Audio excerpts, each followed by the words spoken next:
गुजरांवाला से खबर शामिल करते हैं। हमारे ब्यूरो चीफ तहसीन हैदर की रिपोर्ट के मुताबिक दार अरहम स्कूल सिस्टम के ज़रिए तमाम तकसीम इनामात की तकरीब मुनक्कद हुई।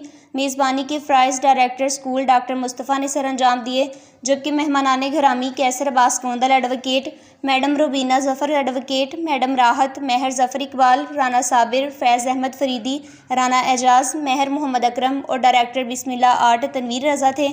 इस मौका पर बच्चों ने मुख्तलिफ़ मौज़ूआत पर टैबलो पेश किए और शायकीन की खूब दाद वसूल की। तकरीब से खिताब करते हुए डायरेक्टर दार अरहम डॉक्टर मुस्तफ़ा ने कहा कि वालिदैन को अपने बच्चों के बेहतर मुस्तकबिल के लिए अच्छे अदारे का इंतखाब करना चाहिए। दार अरहम बच्चों की तालीम और तरबियत के लिए एक बेहतरीन अदारा है। यहाँ बच्चों को पढ़ाई के साथ साथ तरबियत भी दी जाती है। जबकि मैडम रुबीना ज़फ़र एडवोकेट ने अपने खिताब में कहा, आज की तकरीब में बच्चों ने बेहतरीन तकरीरें और टैबलोस पेश किए। इसका सारा क्रेडिट प्रिंसिपल मैडम जवेरिया अकरम को जाता है। तकरीब में वाइस प्रिंसिपल मैडम आमना और टीचर्स आसिफा, खंसा, आयशा इरम, नादिया आयशा और ताहरा ने शिरकत की। जबकि तकरीब की बेहतरीन कंपेयरिंग अनम अकरम साहिबा ने की। बाद में फ़र्स्ट, सेकंड, थर्ड आने वाले बच्चों में इनामात तकसीम किए गए। इस मौका पर बच्चों ने भी बहुत खुशी का इजहार किया।